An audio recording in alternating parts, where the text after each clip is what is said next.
right, good afternoon, everyone.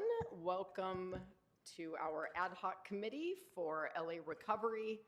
I'm Councilwoman Tracy Park, Chair of the committee. Madam Clerk, would you please call the roll? Yes. Madam Chair Park, Present. Councilmember Rodriguez, Here. Councilmember Nazarian, okay. Councilmember Soto Martinez, no, okay. Councilmember McCosker. Here. 3 members present and a quorum, Madam Chair. Thank you, Madam Clerk. Before we begin public comment, would you read an amendment from Council District 4 for item 2? Yes.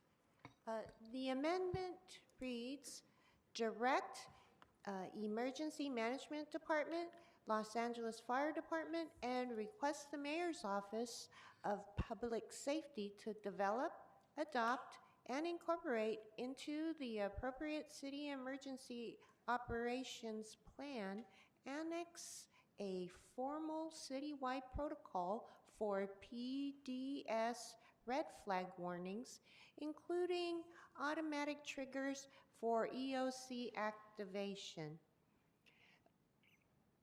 Notify LA alerts and departmental readiness actions. Direct the Emergency Management Department to submit a summary of all changes and updates to Council following the EOP Annex or Appendix approval by the Emergency Operations Board in accordance to the city's EOP Annex review cycle. Instruct EMD, ITA, LAFD, and LADOT to integrate red flag alerts into city digital platforms, including 311 parking apps, navigation tools, and expand multilingual Notify LA notifications. Recommendation 4, instruct the LADOT, LAFD, LAPD, and request the city attorney to report back on options to increase fines, allocate revenue to wildlife preparedness, and expand patrol and towing capacity during red flag and PDS events. Instruct LA Department of Building and Safety and LAFD with the city attorney to recommend ordinance or code changes granting temporary authority to halt construction activities in very high fire hazard severity zones during PDS red flag days. Recommendation 6, request the city attorney with the Recreation and Park and LAFD to amend Los Angeles Municipal Code 63.44P to expand open flame restrictions to include fire danger rating criteria in addition to calendar dates. Recommendation 7, instruct the city attorney with consultation from Los Angeles Fire Department and Police Department to draft enforceable restrictions on outdoor barbecuing, fire pits, and open flame activities in residential areas during red flag warnings. Recommendation 8, instruct the LAPD to report on the proposed amendment to its contract with the official police garage in regards to the unusual occurrence clause. This clause should allow the mobilization of tow units citywide in a mutual aid style configuration regardless of service area sovereignty to include mobilization of regular, medium, and heavy duty tows during red flag and PDS events. Recommendation 9, instruct/request LAPD, Los Angeles Homeless Services Authority, LAFD, Emergency Management Department, and Recreation and Park to prepare standardized evacuation and notification protocols for unhoused residents during wildfire or red flag emergencies. Recommendation 10, instruct the Recreation and Park, Emergency Management Department, and LAFD to create policy and procedures for park closure determinations during PDS events. The policy and procedures should include internal and external communication protocols, as well as enforcement measures in the event of a park closure due to PDS. Recommendation 11. Instruct the City Administrative Officer to report back on the establishment of a red flag specific overtime and augmentation fund to support staffing and resource needs during declared red flag or PDS red flag events. Thank you. Okay, that was a lot of amendment. Thank you, CD4 and Madam Clerk. I was going to move to public comment unless you had something you wanted to offer on this now. I'm happy to offer a couple of observations. Number one, we already have a number of these in effect, which is triggered by red flag warnings. Number one, this idea about preparing standardized evacuation and notification protocols for unhoused residents, that already exists. In fact, it was Blumenfield and I who had co-authored the protocols for how we address on red flag days in Hillside. There's a lot baked into Ms. Rahman's amendment, I'm sure motivated by her new interests and pursuits, but not based in reality or respect to the work that has already been done and frankly already exists. So it feels a lot of performance in this amendment.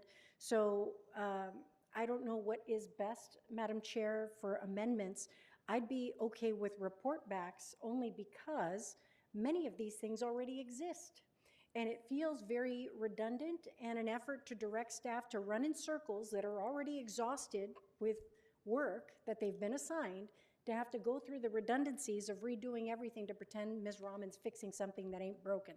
So however you feel most comfortable, I prefer for report backs on these, not instructions to these departments, but rather to report back on these items to determine whether or not an ordinance change might be required or for the council to deliberate, because this isn't government designed by one council member. So this is sloppy at best. So I'd like to recommend these as report backs by the corresponding departments. And I would concur with that. All right, well, thank you for that, Councilwoman, and for your concurrence, Mr. McCosker.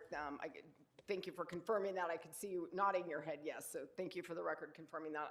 I share the concern about creating work that is duplicative or not required when we have existing protocols in place. And I do agree that because there are so many different issues here, that a report back helping us maybe to marshal that information and then assess whether or not any different or additional ordinance drafting is actually necessary here makes some sense. So procedurally, okay, so we have our departments apparently present here on this item. I do think we can work through some amendments or ways to revise this. I agree that we should do some report backs. We can have the department come and ask some questions and then deal with that at that point, if you prefer. I mean, we can do this a couple of ways. If you want, we can entertain the item. We can vote down this amendment and then instruct the corresponding departments to report back as it applies to certain ones, or because this is really lofty at best. Okay, I think for now, why don't we take public comments? Okay. And then I want to hear the AECOM report. Yep. That is going to take some time. Sure. And then we can wrangle through some of these, Perfect. these other procedural Right. considerations. So with that, Madam Clerk, let's go to public comment. Members of the public wishing to give public comment can sign up at the kiosk in the back. Since this is a special meeting, there is no general public comment. People wishing to offer public comment are going to be given up to 2 minutes for multiple items. I do not presently see anyone who has already signed up to give public comment. If there is anyone here today who would like to do so, come on up. You don't have to sign in, it's okay, come on up. If you wouldn't mind just telling us your name. Good afternoon. My name is Marjan Rajabi. I would like to make a comment about the sales tax item. I don't know if this is a good time to make it now. It's not one of the items on our agenda. Mr. City Attorney, oh, is it on our agenda? It is on our agenda today. Go, by all means, the floor is yours. Go ahead. Okay, thank you. Again, my name is Marjan Rajabi. I'm a resident of Pacific Palisades. I've been a resident for 23 years. I have lost my house in the Pacific Palisades fires last year. And everything that I built was lost. I'm a single parent of 2 daughters. I'm doing my darn best to rebuild, but it is not easy. I'm sorry. I'm here to urge you to please consider to have an exemption on the sales tax. It's been very difficult to rebuild. I'm trying to persevere. Many of us are trying to persevere. There's a lot of holdups, but to please consider an exemption on the sales tax to help us to rebuild. Thank you. Thank you for coming, and if you wouldn't mind, can you chat with one of my staff members? I'd like to chat with you separately. Thank you. Is there anyone else who would like to give public comment, whether you signed up or didn't sign up? All right, going once, going twice. All right, that will close public comment. Unless there is any objection from my colleagues, I'd like to move items 3 and 4 on consent. All right, hearing none. Madam Clerk, do we need to take the roll on that, please, on 3 and 4? Yes. Madam Chair, let me read items 3 and 4, and then I will call the roll. Item 3 is motion Park Padilla relative to rescinding notices of brush clearance non-compliance issued to property owners of damaged or destroyed properties in the Pacific Palisades and other related matters. Item 4 is motion Park Lee relative to implementing sales tax relief for purchases made to support reconstruction in the Pacific Palisades community. This matter is also referred to Budget and Finance Committee. Now I'll call the roll for items 3 and 4. Madam Chair Park? Yes. Councilmember Rodriguez? Aye. Okay. Mr. Nazarian is absent. Mr. Soto Martinez is absent. Councilmember McCosker? Yes. 3 ayes. Items 3 and 4 are approved. All right, thank you, Madam Clerk. So that is going to take us to item 1. Would you please read that item for us, Madam Clerk? Yes. Item 1 is Bureau of Engineering report and motion Park McCosker relative to a request for payment for additional services from AECOM in development of the long-term recovery plan and planning reports regarding infrastructure restoration, wildfire resilience, and logistics and traffic management. This matter is also referred to Budget and Finance Committee. All right, thank you very much, Madam Clerk. With that, I would like to invite the Mayor's Office, BOE, and AECOM to the table to present on their first 3 Palisades recovery reports related to infrastructure restoration, wildfire resilience, and logistics and traffic management. And with this rebuild aggressively underway, I am very much looking forward to hearing from you today. To set the table, when we first considered funding AECOM's recovery work last November, this committee, as well as the City Council, conditioned further funding for its work related to long-term recovery planning on the delivery of these three very important work streams. I want to thank AECOM, BOE, and the Mayor's Office for their work on these reports. They are technical, they are extensive, and they do help us create a roadmap for a safer, more resilient community.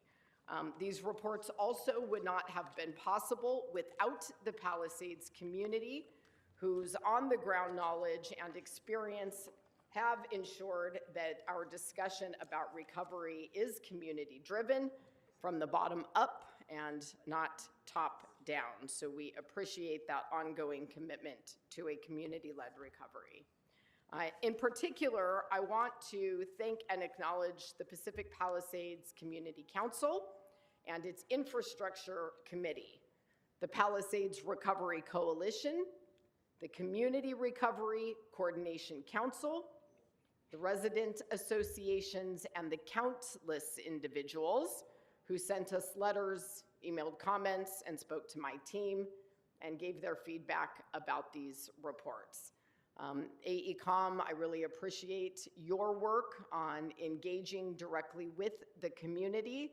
I believe you heard our feedback as a committee loud and clear, and I know that your presence and participation on the ground with the community has been very, very important. Last month, we hosted a town hall to go over these reports, and we had over 200 attendees. We received feedback through that process. Mayor Bass also hosted a very informative and helpful meeting that gave us additional feedback. My team and I have read all of it, all of the feedback, every email, and every comment.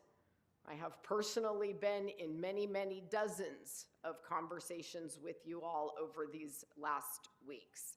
I agree with you. We are at the point now where it is time for implementation and action. I think we have the roadmap. I think we have the to-do list. It is time now to turn to getting the list accomplished. So in that spirit, I'm going to turn it over to the Mayor's Office, BOE, and AECOM for your presentation. Thank you and welcome. Thank you, Councilmember Park. I'm Susan Ambrosini with AECOM. Next slide. So AECOM's scope of work includes 6 major tasks shown here. The program management task includes project management oversight over all the technical work in the first phase of the project. It also included community engagement as well as a digital needs assessment, which was a high-level audit of the city's websites and data sources to better understand opportunities to improve the way the city shares recovery information with the public. The infrastructure restoration planning task included all the technical work required to produce the infrastructure report, which included existing conditions, damage to infrastructure, recommendations for rebuilding sequencing, and other resilience strategies. Do you need a copy of the report? Nope. You have it? Okay. We have it. Thank you. The third task was the wildfire resilience planning report that includes existing conditions and future strategies related to vegetation management, water supply, electrical power, and evacuation.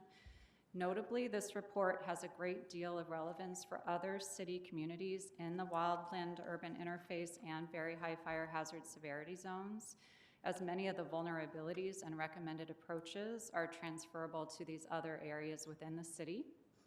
The fourth task was the traffic and logistics planning report that looked at likely traffic, logistics, and parking issues during the upcoming period of heavy public and private rebuilding. This similarly could serve as a guide or model for the city after other disasters, including earthquakes, where the city has to oversee large-scale rebuilding that triggers traffic, logistics, and parking issues. The fifth task is the recovery group support, where AECOM is providing staffing support to the city as it implements city department actions stemming from the reports, community feedback, and department initiatives. This includes updates to public infrastructure project sequencing, action plan support, which Arsen will tell you about in a moment, as well as ongoing community engagement. Finally, AECOM is leading the creation of the city's long-term recovery plan, which includes a number of projects to support the community's recovery and set the city up for future funding opportunities. Next slide. As part of the current effort to support the city with these initiatives, AECOM is focused on keeping community feedback front and center. This slide highlights some of the feedback received by the Palisades Community Council and Palisades Recovery Coalition and how the city is responding. For example, the community has been pushing for joint trenching since the beginning, and the city's been actively working with the private utility providers to also advocate for this. The community wants to better understand the scope and status of various infrastructure improvements. So AECOM has been working with the city to create a 90-day rolling construction schedule and adding information to the LA Recovery website, which it will continue to do as the website evolves. And related to utility and disaster preparedness, the city has released guidance on septic conversions as one example. Related to slope stability, the city has taken action to make repairs in several areas throughout the Palisades. In addition, the community mentioned both innovative and realistic solutions. DWP is actively evaluating options, for example, strategically placed cisterns or non-potable water systems. DWP has also released their initial schedule for undergrounding at a webinar last week with the community. And then finally, AECOM and the city are overhauling the city's website, the LA Recovery website, to provide a centralized single source of truth place for the community to get all the information that they need for the recovery. Now I'm going to hand it to Deputy Mayor Winston to talk about the governance approach. Thank you for that, Susan. Thank you, Chair Park, council members. Really wonderful to be here today. Two kind of global points first, and I will talk about this chart. Number one, AECOM's work really spells out recommendations, plans and recommendations, as you all know. It is incumbent upon the city, our partners, and other stakeholders to give them action and to move with urgency. And as Chair Park, you noted, that is what we are doing, and that's what we'll dig into a little bit further, in addition to going through the reports. Second, there are many lessons to learn from what occurred, and we're ensuring that while we're doing the work and digging in, as EMD is updating their local hazard mitigation plan and their new wildfire annex, which is happening now, we're looking at how to apply these lessons to other hillside communities and other parts of the city. So that is happening in parallel. But when the reports were finished, just to turn to the recovery group structure here for a moment, we sort of retuned and refined how we set up ourselves as a city. We have working groups that relate to each of the reports. That's digital and community engagement, infrastructure delivery, which also includes wildfire resilience, traffic and logistics, and permitting, which we know is a constant and evolving challenge that we need to stay ahead of. We have a focus on cost recovery and working closely with the CAO, and strategic partnerships, helping to think through opportunities like the one we have with Steadfast and the Palisades Recreation Center, but also others. And then, of course, our long-term recovery plan. Now, a critical component of this coordination, and Councilmember Park, you mentioned it, is working with the community. We meet regularly, weekly, with not just the Pacific Palisades Community Council, but also their newly formed Community Recovery Coordination Council. We're working to sync advisory groups that they are forming with our own working groups so that there can be daily and sometimes greater than daily feedback loops to better respond to their concerns. And so Arsen's going to go into this a bit, but not only do we have a 30, 60, 90-day set of actions that we are executing, but we also have an issue tracker that helps us stay ahead of issues. We're working, I think, Councilwoman, as you know, closely with your office and trying to stay ahead of it in what is a very complex and sometimes challenging situation, but doing the best that we can. Work continues. I want to also maybe give a call out to the Infrastructure Committee of the PPCC because I think we had a successful model working with the Department of Water and Power in giving that group of community members access and input into a presentation and a schedule before that was presented to the broader community. And I think that sort of feedback and frankly just kind of poking holes in what the city is doing before it is rolled out publicly was a good approach, a successful approach. There's work to be done. I'm not suggesting that we've got it all figured out, but I think that as we increasingly coordinate with the community and establish a rhythm, I think that'll help us all be successful and get folks home.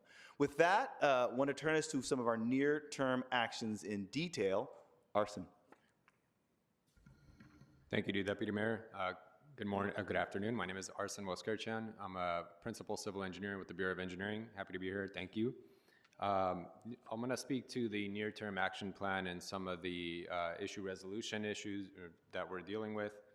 So for the near-term action plan, we have a living spreadsheet that we're working across the departments with to coordinate. It focuses on infrastructure, traffic and logistics, digital enablement, permitting, and community engagement. So the AECOM technical documents, they helped us define what and why we need to do. And the action plan translates that into how we do it, when we do it, and who's doing what piece of it. And so we have broken out actions into the first 30 days, which will focus on immediate community support, governance setup, and critical roadmap for the near term. And then second milestone group is the 60 days, which will look at cross-departmental alignment, tools and process integration. And then our third milestone is 90 days, focusing on transparency, predictability, and more of the long-term recovery execution. We'll of course have things that we need to do after the 90 days too, so it doesn't just end on the 90 days, but our near-term milestones are the 30, 60, 90 days. And so with that, I'm gonna actually switch over and just bring up on the screen. Real quick, Yes. before you move on, and I hate to interrupt and break up the flow, but I wanted to mention this because I've had the benefit of seeing the spreadsheet and the types of things that are on it and the things that are identified as 30, 60, and 90-day priorities. I don't know that my colleagues have had the same visibility. Before you move on, can you give us just a flavor of the kinds of things that are immediate 30-day achievable things, and the issue tracker I've obviously seen as well, but that has been very helpful in identifying issues. For example, pods and storage and competing for curb space. We know now that the fire department is going to start inspections on May 1st, which gives us ample opportunity to educate community members before they unexpectedly get something in the mail that causes alarm. So can you just tell us a little bit more about the kinds of things that are on those lists before you move on to the next segment? Sure, actually I was actually gonna switch over to the spreadsheet itself Great, to talk about perfect. it. So that's actually what we wanted to do is bring it up. I didn't see it in the slide deck, which is why I wanted to make sure that everybody gets to see it. Yes, we apologize. We should have put that on the slides as well to show that. We're actually gonna switch over right now and look at the action plan tracker that we're talking about. So these are broken out into those working groups that were shown in the previous structure slide. And so we have community engagement, we have digital, we have traffic and logistics, infrastructure, and then we have LTRP, which is the long-term recovery plan, and permitting. So I'll talk a little bit about some of the 30-day items because those are the most immediate ones, and I think those are the most urgent ones. So I'll talk a little bit about those. I'll hit on a few of the other ones as well, but focus on the 30 days. So for community engagement, a lot of the 30-day actions, or actually all of them, are already done at this point. And so they were about setting up additional in-person meetings to focus on areas of concern for the community. We've assigned liaisons and partners with the PPCC to coordinate the focus groups that Deputy Mayor mentioned earlier. And then we had a wellness fair that took place on earlier at the end of March that was completed. And so we're going to be looking at setting up additional meetings in person from departments to show up at PPCC, talk about areas of concern, present on issues that are coming up. Those will be some of the additional items in our community engagement piece. And by the way, the presence of the departments at the infrastructure committee meetings and in these community groups has been extraordinarily helpful in educating the public about processes and what to expect as they maneuver their way through them. So to all of our departments that have spent time in these multitude of community meetings, thank you all for that very much.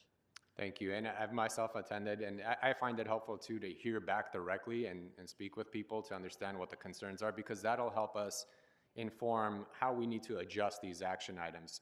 These action items stemmed from the AECOM reports, so they were pulled from those, but we're coupling that with the feedback we're getting from the community. So if we see something is not as an urgent issue, as we attend meetings and speak with the community, then we will adjust. We'll create new action items if we need to. So I'm going to move on to the digital, because that's a very big focus of ours. So our first action item for digital was to, within the first 30 days, establish a design concept to transform the current website. So we've completed that, and the next step after that was to basically update the website in 2 tasks or 2 phases. So the first one was a content refresh to really just update the information that's available on the website. And so that's been partially completed. That was due on April 1st. We were able to get the majority of the content refreshed, including the AECOM reports are now published on the website. So that's available. There's a couple more pieces to that that we're working to update this week. There's additional frequently asked questions that we want to add on to there. There's a little bit more detail on the rebuilding page that we want to add on there. So that'll be going up by the end of this week, and then we'll continue to update that moving forward, likely on a weekly basis. And then we'll lead into a 60-day item, which is about bringing on dashboards. And so the dashboards will be a lot more in-depth, a lot more interactive. And so we're looking at about 5, possibly 6 dashboards that'll focus on what the city is doing in terms of our capital projects, our emergency projects, the city projects. It'll focus on bringing in the 311 and service requests that are focused in the Palisades. And so bringing that information over from the 311 system and displaying it here so people can look and see what is the status of their service request and what's happening in their community.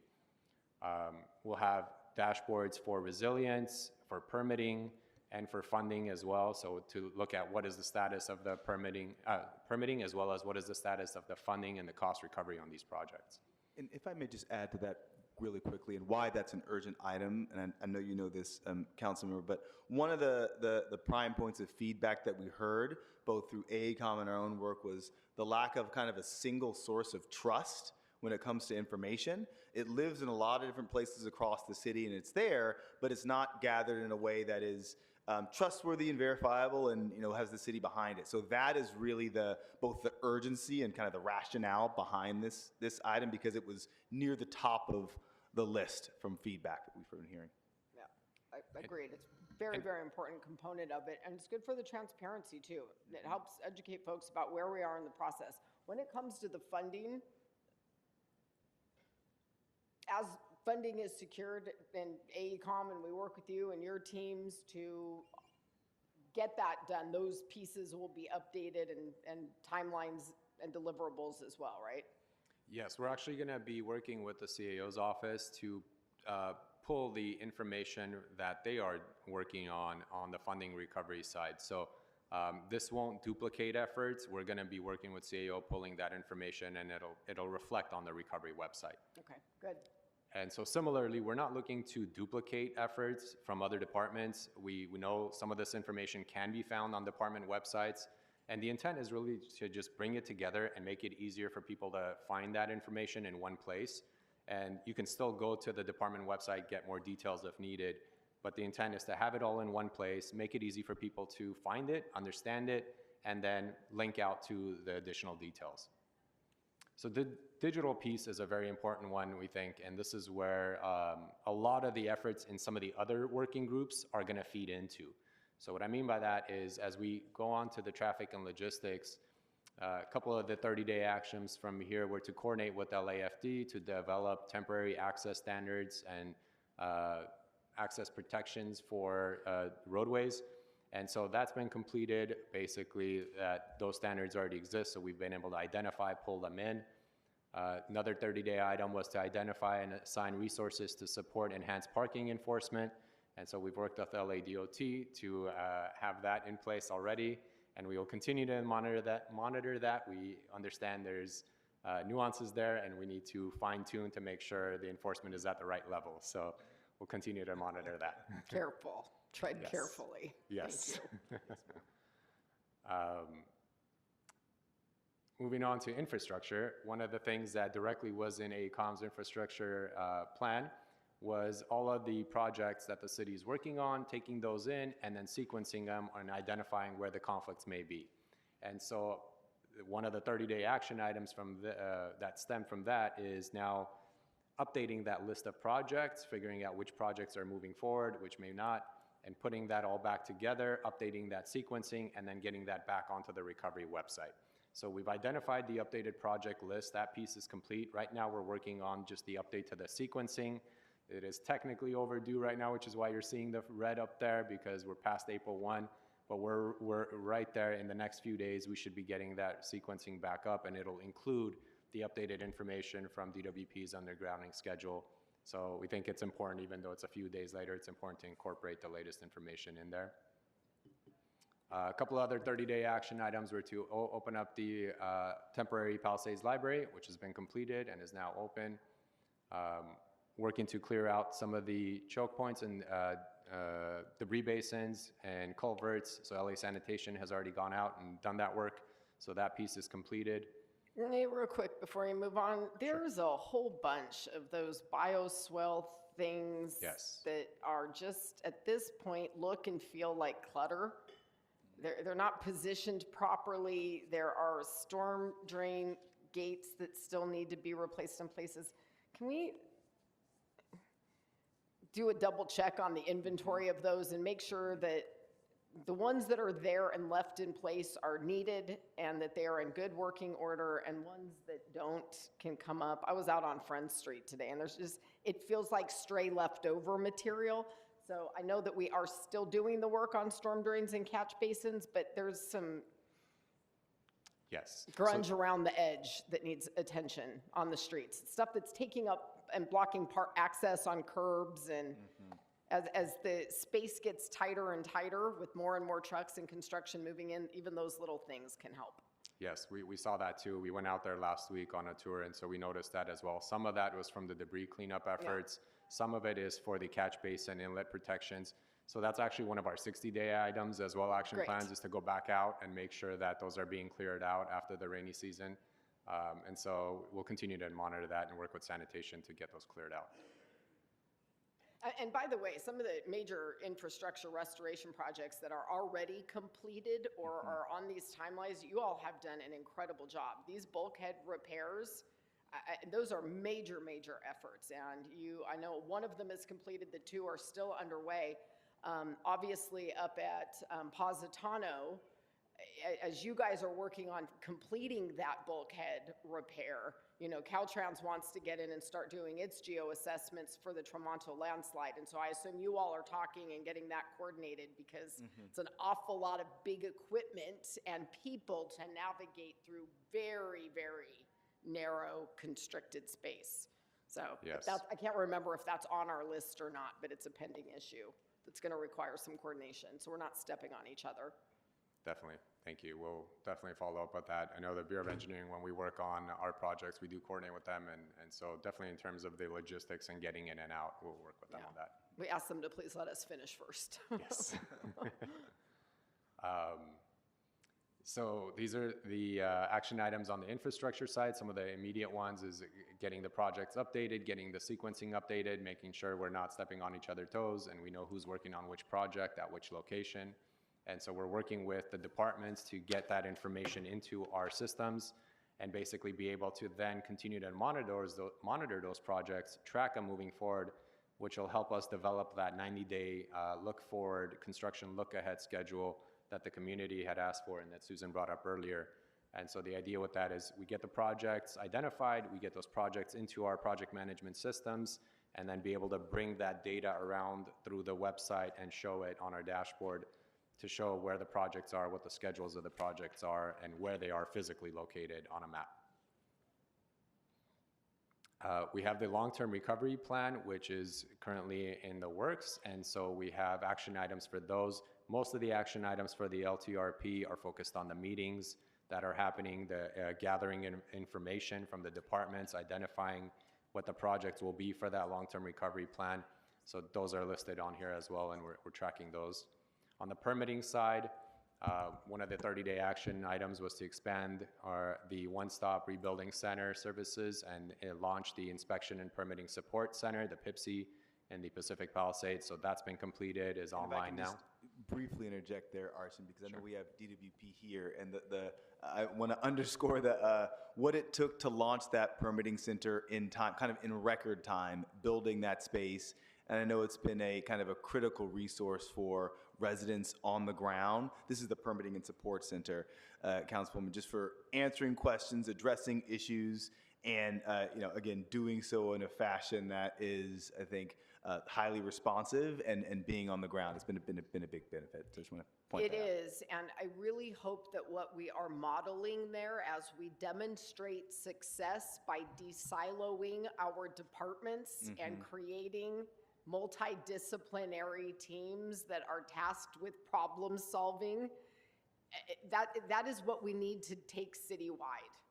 And if we want to see the kinds of results and the speed at which we're doing things in the Palisades, I think really, truly, we are changing the nature of how we approach building by what we're modeling over in the Palisades. And so I know a lot of us pushed for a long time to make those resources all available. And, bringing in the private utilities too, and I think they're one or a couple of days a week whenever they're Yes, ma'am. there. Yes. Just their presence in the discussion and the accessibility for the community is really important. It creates a nerve center and a real hive of activity and problem-solving capability in the Palisades, which is game-changing. So thank you for the support in getting that done. Thank you. And then on the permitting side, we're also working on developing guidance material for septic tank conversions for those that want to stay on septic, that want to convert to sewer systems, and depending on whether there's a sewer nearby or not, there's different pathways for that. So those are part of our action items on the permitting side. And so while we're going through and trying to hit these milestones, we're also, again, monitoring what the feedback is and trying to see if these still make sense. Do we need to adjust? Do we need to fine tune and maybe switch some of these over to more immediate needs? So lately, as we've been going out to the field and discussing with community members, we've seen that maybe traffic right now isn't as big of an issue on the field, but streetlights, trash, and some of those more immediate things, roadway conditions are more of an issue. And so we're looking at converting some of these 60-day and 90-day items possibly to focus back on the street lights. So street lighting is one of the ones that we've identified should be a 60-day item. And so we're gonna be plugging that into it. So this will be a living action plan, and we'll fine tune it to meet the needs of the community and what's actually needed on the ground. Please and thank you. And the lighting is really important, and especially with some of the vandalism and other concerns that we have, the more of it and the faster, the better off. I think we will be in protecting the rebuild. Thank you. Thank you. And so the way this works is we identify the action item, we identify the start date, the end date, the organization lead. So we list who the lead organization is throughout the city, who are the people that are actually working on this, what is the status of it, what is the resolution of it, so that we have all this in one place. It's on a Google system. All of us have access to it. It's easy to share and communicate. There's no upfront costs. We don't need to invest in new systems. It's something that we already have and are working with. Similarly, we're doing the same for issues that pop up. So on the same thing, we have an issue resolution tracker, which again has the same format, broken out into those same working groups. So we have issues under engagement, digital, traffic and logistics, infrastructure, long-term recovery plan, permitting, where as things pop up, as we hear about those issues, we plug them into here, figure out who's gonna be the lead for it, track it down, and then get to a resolution on it. And so the pods was actually one of the issues that did pop up that we did work through. And so again, another one where we take action, but we need to monitor and fine tune as we go. Messaging and education are really, really important. Yes, and that's again where we hope the website will help with that. It won't be the only answer, it's not the only solution, but having updated information on the website we think will help and be able to get that out to people in advance of something actually happening out in the field. let me help too. So with that, I'll switch back to our presentation so we can continue forward. But Thank you. we thought it was helpful to bring that up and just to show kind of how we're actually doing things on the inside, and that's the coordination mechanism we're using.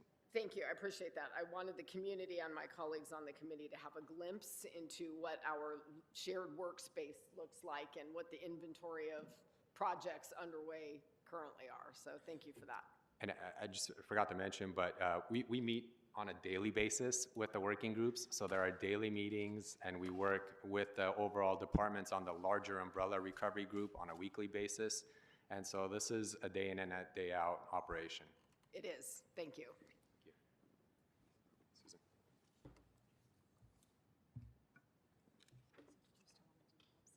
Yeah, let's just go over it. So as we were talking about the website refresh, we wanted to show some of the concepts of what we're working towards on that dashboard update. And so the left side of the screen here is what the website used to look like last week before we did the refresh. So it no longer looks like that. It's already been updated once. And so the refresh of that improved the structure and usability. We added the AECOM reports on there. So each of those now have their dedicated page where users can click through and identify what the report was about, what were some of the outcomes, takeaways. So that information is now on the website. And now the next stage, which is a 60-day action item, is to incorporate the dashboards that are going to be really useful. And so the dashboards, we have some screenshots of the concepts of those on the screen here, which will kind of walk us through some of the different dashboards that we plan on including. So here on this screen on the left side, we have the city project-based dashboard. So this is where we'll identify the city projects, have them come through our project management systems, and be able to report out, show what the projects are, where they're at, what the status is. Users can filter and search, and also see them on a map as well. We're working on the right side of the screen is another dashboard we're working towards is the water and fire systems. So we're looking to see if we can bring on some of the information about our water systems, our fire suppression systems, and see what publicly available information we can display on there. But we do think there's a need to have some of that information on there. We're looking at also bringing in the funding status, funding information, cost recovery. So we'll have a dedicated dashboard on that, which will look something like what's on the screen here, depending on exactly what we're able to develop out and what we find are the best needs. It'll look something similar to this. So with that, we'll pass it back to Susan for focusing in on the technical reports. Thank you. Thank you. Next slide. So AECOM produced 3 technical reports, the ones I referenced earlier and shown here below. They document existing conditions, damage, potential projects, strategies, and recommendations. The plans were informed to a great extent by city departments, in some cases outside public agencies, as well as community groups. And they are currently informing recovery priorities and helping with coordination by city departments to address some of the immediate needs discussed. I'm going to provide a high-level overview of each of the reports. Next slide. So starting with the infrastructure restoration planning document, it was a cross-departmental analysis and coordination framework for restoring all fire-impacted infrastructure in the Palisades.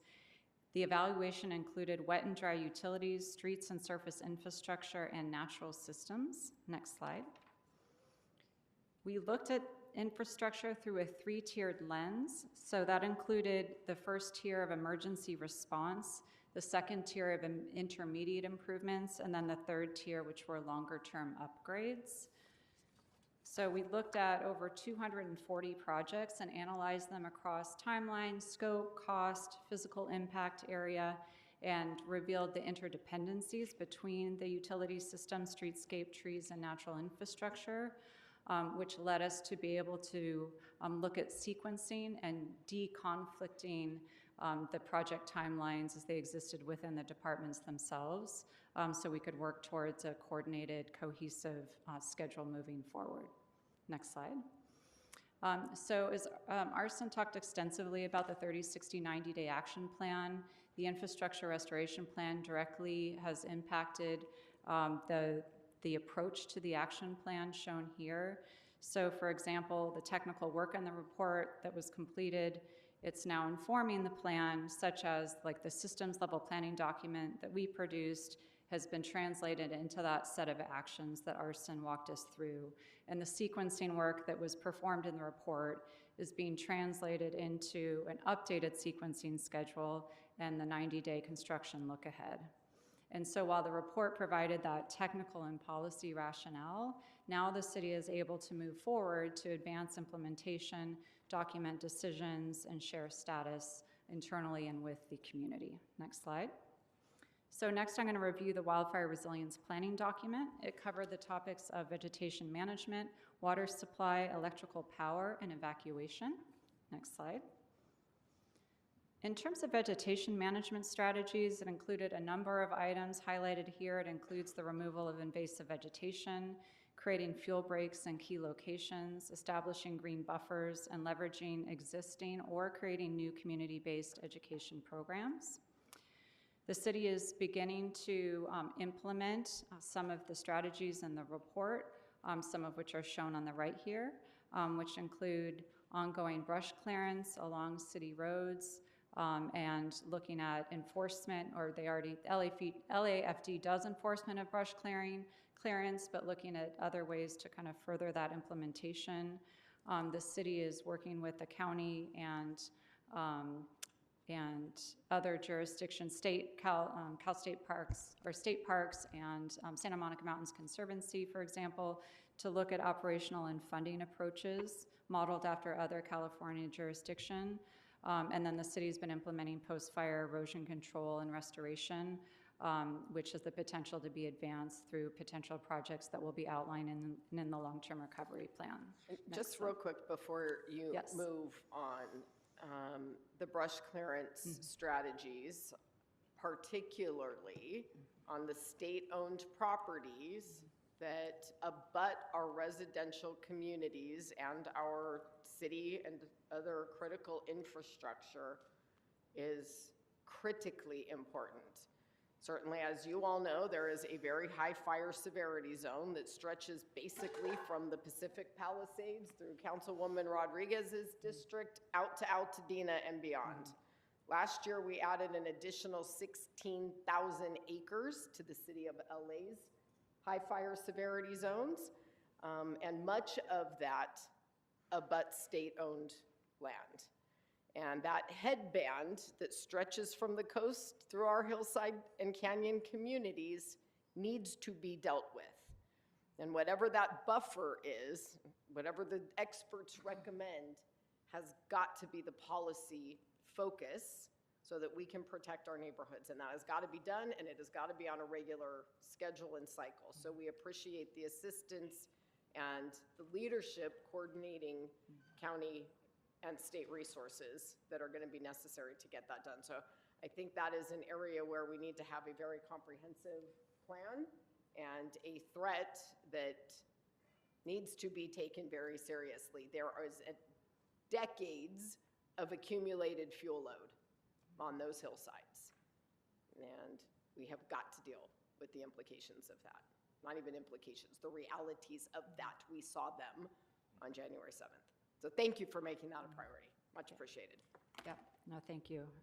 Yes, all very good points, and clearly it's a vulnerability for the community that needs to be addressed directly through this type of coordination outside of the city. It will help resolve the insurance crisis as well when we have better land use and brush management practices that compound our risk factors in place. Correct. So moving on to the water supply system. So, during the fire, strong winds placed extreme demand on the trunk line, and this caused pressure losses, which caused the pump stations to shut down. And so with the pumps offline, water was drawn from the 3 tanks in the high elevation zones without replenishment and depleting the tanks. And so LADWP has been working to make the water system more resilient, and has been working with AECOM as part of this report. And now they're looking at pressure monitoring and doing a post-system analysis, which is underway. They're looking at feasibility studies related to tanks, interconnections, reservoir operations, So they're currently in that feasibility stage. Interagency coordination has already been in place, and concepts have been identified, and so they're currently under review and aligned with the One Water LA and other DWP plans. Well, I know I have heard from DWP that the Palisades Reservoir and the Chautauqua Reservoir have structural issues. Somebody should take a second look at those. There's probably repair work or other things that could be done to either resecure those assets in addition to probably adding a few more. But I would just ask that we take another look Okay. at those. And DWP is here today if we have more specific Hi, questions. DWP. They know how I feel about it. But sure, happy to bring them to the table if they would like to persuade us that those are not usable. I think we need to look at them again. All right, thank you. Next slide. So we know that the road network in Pacific Palisades is challenging because of narrow streets, the steep terrain, the limited egress. Our report identified some of these issues, and so we looked at potential physical improvements. We also looked at operational improvements as well, which we don't touch on today just in the interest of time, but some of the physical improvements include things like addressing selected roadway widths, prohibiting on-street parking, adding turnarounds on some of the dead-end streets, intersection improvements, looking at enhancements to the traffic signal system, and increased street network redundancy in some targeted locations.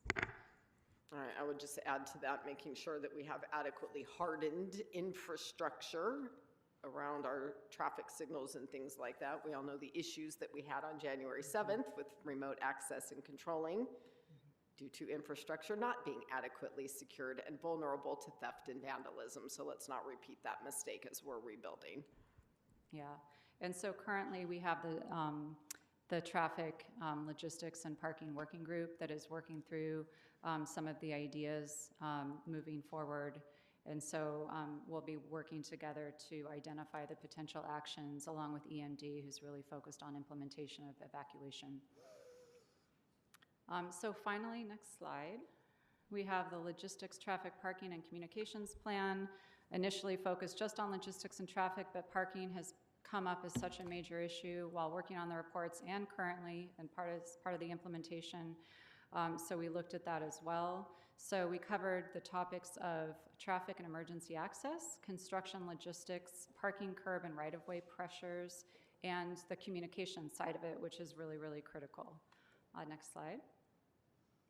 So the analysis recommended strategies in these 4 major buckets shown here. So there's the logistics and supply chain coordination focused on flow strategies. So that's a coordinated protocol for delivery, spreading, staging management, and other items. There's the lane closure management using a reservation system and standard traffic control plans, just to name a few. Parking and curb management with designated zones for contractors and food trucks, for example. And then community notification channels with proactive alerts for the public. So this is related to the digital strategy that Arsen touched on, but really focused on the notification and communication required specifically around traffic and logistics during the construction period. Thank you for that, and I think adding some better tech capabilities to that and visibility will be very, very well received. We all remember with, PCH closures, how challenging traffic and access were, and one of the major complaints and frustrations we heard from people trying to access, move in through and around the area was the lack of real-time information about road conditions. And so I think to the extent we can have more transparency and people can plan accordingly, the better off we will all be. So thank you for that. Yeah, agreed. We heard a lot about that. Yeah, definitely a hot topic in the community. So in terms of actions related to the technical report, this technical report really actually talked about a lot of the governance ideas and thinking about how do we manage information and manage the structure of the city moving forward during the recovery efforts, which helped to inform the governance model that Deputy Mayor Winston shared with you earlier. The city is currently evaluating ways to approach contractor and food truck zones, and they're looking at temporary ordinance mechanisms to implement some of these ideas. And the city's also looking at creating new dashboards that better support awareness with the community, potentially looking to build beyond what Arson was talking about, but potentially building a more robust system that supports some of the more sophisticated functionality related to traffic and logistics planning. Next slide. All right. So I'm going to touch briefly on the community engagement activities that AECOM has been a part of. They include, next slide, thank you. So we supported the city with several webinars on a variety of topics, most recently one focused on the long-term recovery plan. We have scheduled focus groups with, through the PPCC as part of their standing committees, and then their new task forces that they're forming as well. We've been supporting the creation of a weekly newsletter, so the city has been really focused on getting more information out through this newsletter. So in addition to the website, really including a lot of helpful information as we have information on FAQs, for example, or webinars that are happening from DWP or other sources, making sure that the community is aware and really trying to get more people signed up for this weekly newsletter, even though the subscription base is already very, very high. So we're supporting the creation of that. We've been going to events within the community, health fairs and other type events, attending walking tours, and there was a van tour last week, for example. We released a community survey a couple weeks ago. We've received about 450 responses so far. Thank you, Councilwoman Park, for including that in your newsletter over the weekend. That helped give us a little boost. So the survey results have been extremely interesting and informative, and they're really helpful in thinking about both immediate needs and the long-term recovery plan. We will be supporting the city with a town hall that they're planning in the next few weeks. We've been helping update the LA Recovery website, as you know. We've been attending meetings with the PPCC and the newly established PCRCC group. That's sort of a sister setup of the PPCC focused directly on recovery and the task forces. And then we've participated in a number of more informal stakeholder conversations that come up on an as-needed basis. Next slide. So finally, I'm going to talk for a few slides about the long-term recovery plan, which is the 6th task that AECOM is scoped to work on. So what is a long-term recovery plan? It's a roadmap to accelerate rebuilding, maximize resources, and strengthen community resilience. I want to highlight that point. It's not just specifically immediate recovery items or infrastructure capital improvements. It's really meant to be more broad than that. It's a format recommended by FEMA and the Governor's Office of Emergency Services, Cal OES. The bulk of the document is really a set of projects and programs that the city can implement with partners. So it might be a county partner, it might be different city departments working together across, to take down those silos. It might be a philanthropic partner. And so the idea is to document these projects together so there's transparency with the community. They can provide feedback on what these projects are, and then the city can be held accountable for pushing these projects forward. So it essentially acts as a strategic guidance for the City of LA during the recovery process over the next few years. So in terms of the purpose of the LTRP, I mentioned that the idea is that it's addressing whole community recovery. So it's not just the infrastructure systems. So it's looking at whether it's updates to regulations or different types of plans or strategies, building education and capacity, programs related to EMD type activities. It's looking at economic recovery, which is really important in the Pacific Palisades and their beloved, 3 commercial districts. What can we do to support small businesses and economic recovery within the community? It looks at health and social services, housing recovery, infrastructure, of course, is important, and also natural and cultural resources as well. Next slide. So the benefits of an LTRP are important to mention. They help not just with the document when it's done, but the process of creating the document itself is really important because it makes for a more organized, coordinated, efficient recovery. It helps with accountability and transparency and working with the community. It demonstrates to potential funders that the city is organized and they're looking, cross-discipline in their approach. It also demonstrates that the community has been part of the process, and this is really important in many infrastructure, transportation type funding streams. They're looking to see whether the community had involvement in a particular project, and it typically informs the CDBG action plan as well. Next slide. So what has informed the LTRP? It's essentially something we started when we started doing the technical work for the city. So the technical documents are feeding into this long-term recovery plan. So it's really all of the department coordination work that they've been doing since the fire started over the last year, the technical reports, all of the community engagement efforts, both AECOM supported, but also outside supported by the mayor's office, CD11, and other city departments working directly with the community, and also city, state, federal coordination. So it's basically funneling into the long-term recovery plan, but these near-term action items, have also been part of the process as well. Next slide. And then finally, the last slide, in terms of the community engagement and time frame, as we mentioned, we launched a survey. It's going to be open at least through April 30th, potentially longer if we're still getting some really good responses. We will be having a draft long-term recovery plan webinar likely in early May. The public comment period on the draft plan will likely be around mid-May to mid-June. We haven't firmed up what that period will be exactly, but we want to give enough time for the community to provide ample response, and then we would finalize the long-term recovery plan midsummer. And with that, I just want to back up Yeah. one slide real quick, Susan. Here, I think I want to just emphasize that the work that's been happening over the last year and plus is really feeding into what's happening now. So the work that AECOM has done through the task order with us really focused on the technical reports initially, and so that's where we started. AECOM has completed that work. Those reports are now available and released to the public. Now the next step in working with AECOM is the support in implementing the near-term action plan. So AECOM is embedded with us in the action plans, in the working groups. That's part of the continued effort with the task order on AECOM side, and then developing the long-term recovery plan. So the first 4 work streams were the initial part of this task order. The 3 reports have been completed and released.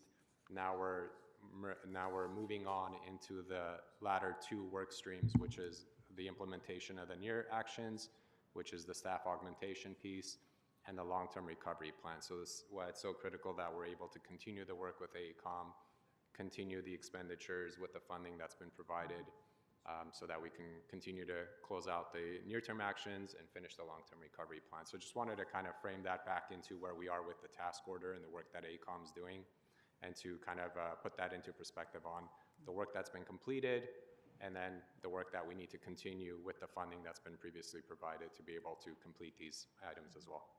and I'll just thank you, really good points, and I will just add that the near-term action items and the long-term recovery plan, are not mutually exclusive. They can be done in tandem, and they should be done in tandem, because we obviously need to address immediate issues, but the city also needs to position itself to be looking into the future so that we line ourselves up for those funding opportunities, and we start, thinking about some of these long-term issues like vegetation management, as you mentioned.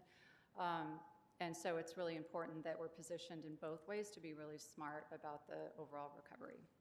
And with that, we conclude the presentation and welcome questions.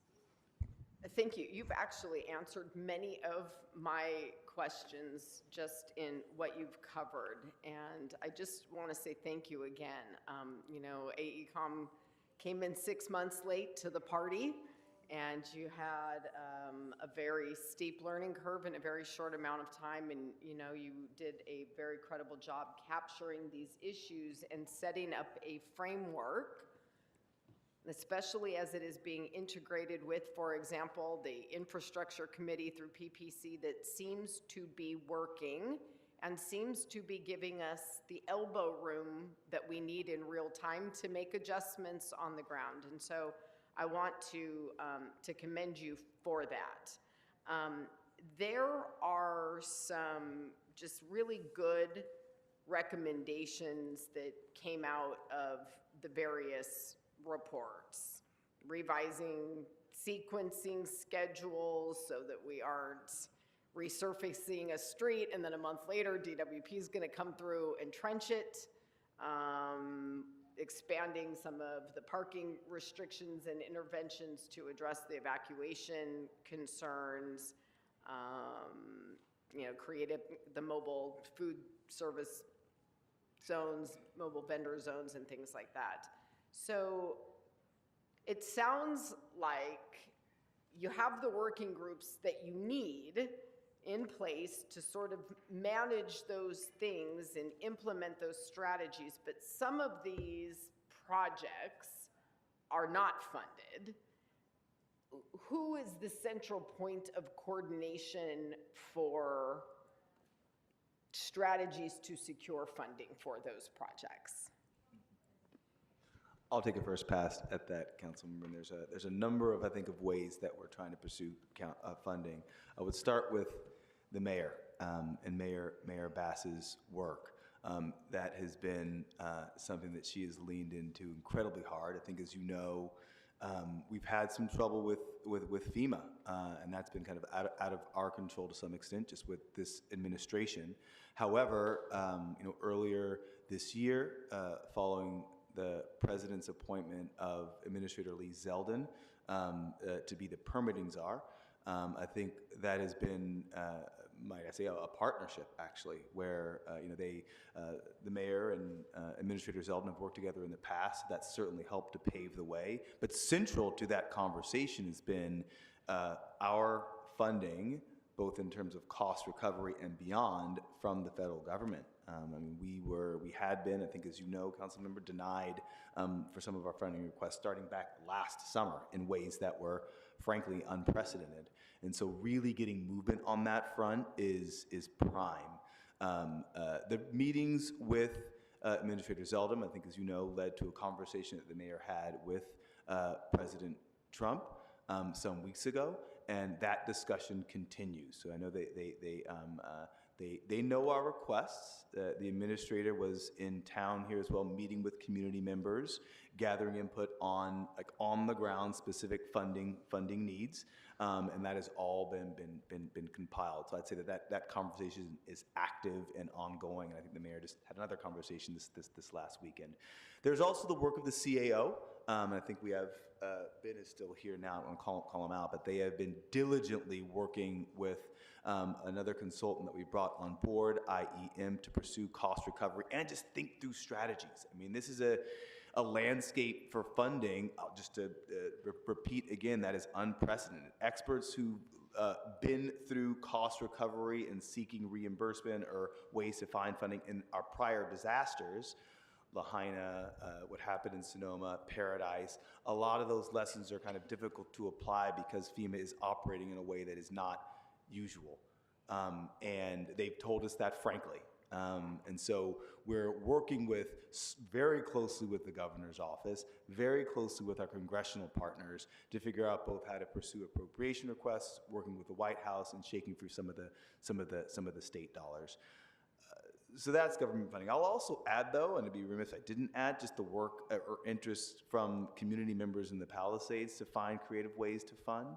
I mentioned earlier the partnership with Steadfast, which has been remarkable. There have been other members of the community and groups who've expressed interest in forming organizations and other vehicles to raise funds for other projects. I'm speaking about it generally because it's still coming together, but those conversations, I think, as you know, council member, are very much occurring, and we are looking to be as supportive as we can be across the board. Great, thank you. Yeah, we definitely have some challenges with the current situation, but I think these renewed diplomatic efforts are a positive sign.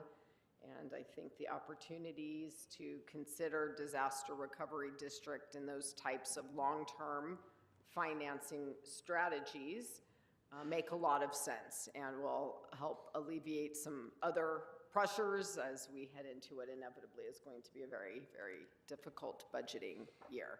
So I've had the benefit of having this briefing a couple of times now and getting to work with you all. on a regular basis, so I'd like to give my colleagues an opportunity to ask some questions. Councilwoman Rodriguez. Thank you. Thank you, Councilmember Park. And I too had the benefit of having a briefing on this.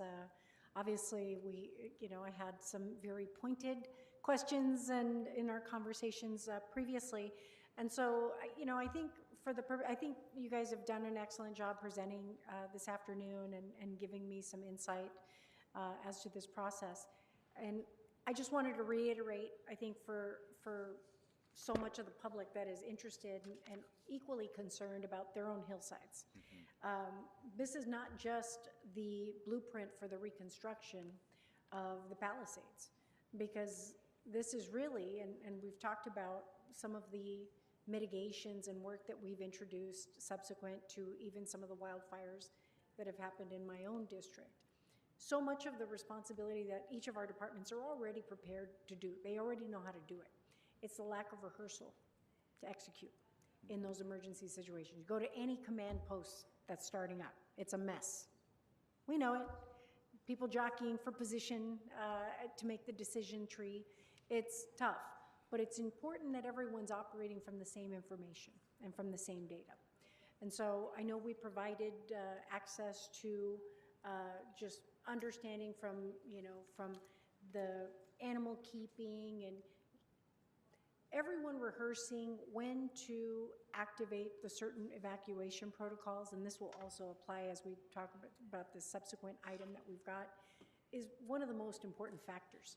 You can do all of these reports. These reports are great, but like any other report, if it sits on a shelf, does nobody any good. It's just good money spent after bad.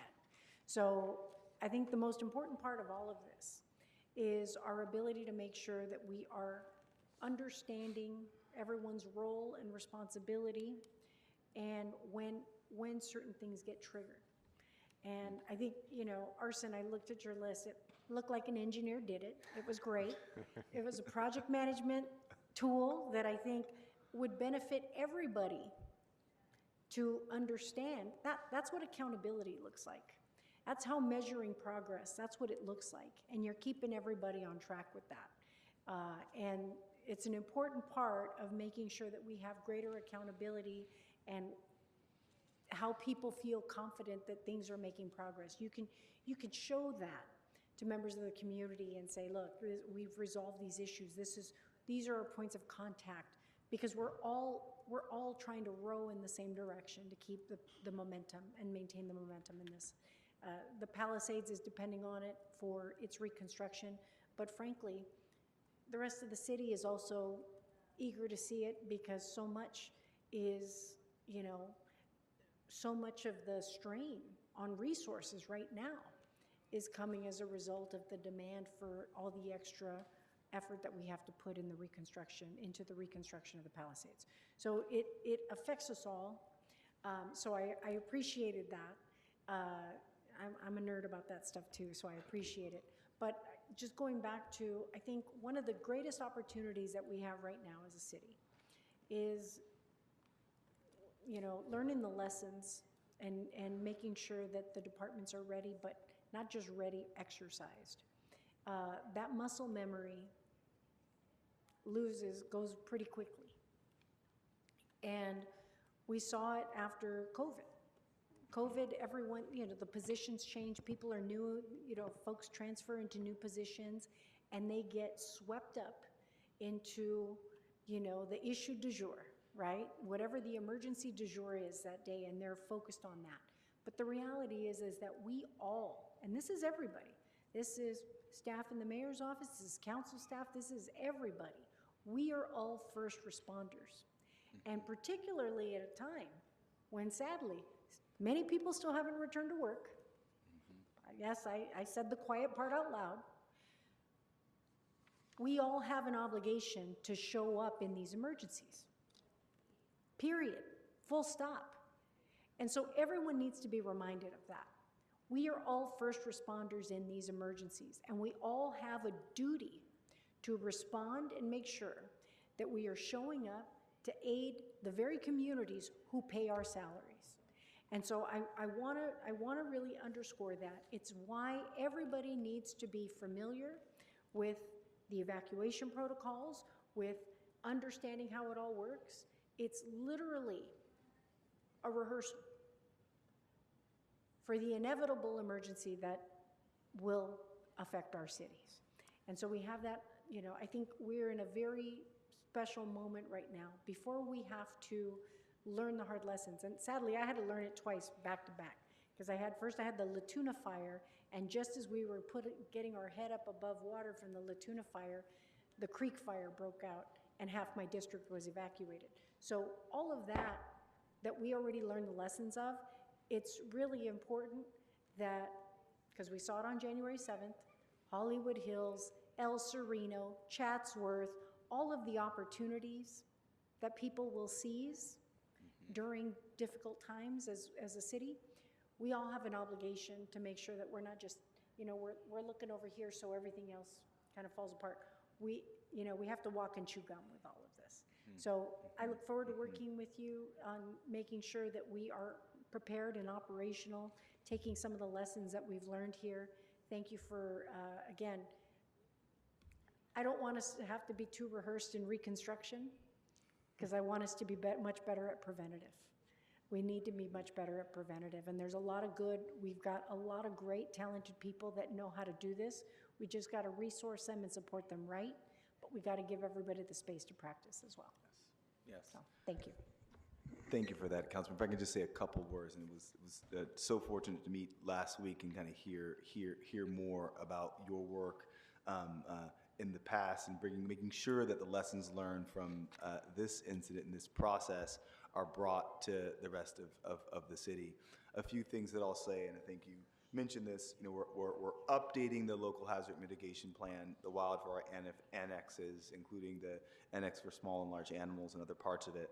All of that work will be included in those plans, but those are plans that are just plans unless they're actually rehearsed, to your point. Immediately after our conversation, I spoke with our colleagues at LAFD, at EMD. We're looking forward, I think, to working with your office and others and finding ways to go through those rehearsal exercises, command posts and wildfire evacuation, and more, and taking the lessons learned from the work in your district. And certainly we'll be looking to work with all of you as we pursue that. So thank you again, and appreciate the input. And thank you for that, Randall, because I do think that modeling these and fixing these problems citywide really truly is the ultimate goal here, because what happened in the Palisade could have happened anywhere. That just happened to be where the fire broke out on January 7th. And so whether it is the evacuation routes, the brush management strategies, whatever additional protocols we end up adopting related to parking restrictions on red flag days or large animal evacuations, whatever it is, really do need to apply citywide, because it is not just Council District 11 that shoulders these risks. That just happened to be where it happened. I do agree with you wholeheartedly that the evacuation drills and simulations are critical because of the muscle memory. And that is something that many communities have asked for. We did a test one in Brentwood, in Mandeville Canyon. That is a 5-mile, one-way in, one-way out part of our city. And the evacuations out of there, even as the Palisades fire moved to Mandeville Canyon on Friday, January 10th of last year, when we had days and hours of notice to prepare and plan for that evacuation, it was chaos. It was the same in the Hollywood evacuation as well. And we had done some drills in Brentwood in Mandeville some years back, and there were issues that were identified around traffic and communications. Plus, we have real-life experiences because we're not new to fires in the Palisades or in Council District 7. We know where the choke points are. We know that in a fire emergency, communications is one of the first things we lose. And we can predict already where the gridlock and the choke points were going to be. In fact, frankly, what happened on Palisades Drive was predictable. And, you know, on top of that, especially with the southbound pressure as Malibu was evacuating on top of Palisades, you know, we were moving people one vehicle at a time instead of being able to move large swaths of folks. And so And those, actually, the other thing I will flag, and apologize if it's redundant in here, but the public's fear over bike lanes. Okay, so let's talk about the elephant in the room. The fear around bike lanes inhibiting evacuation, okay?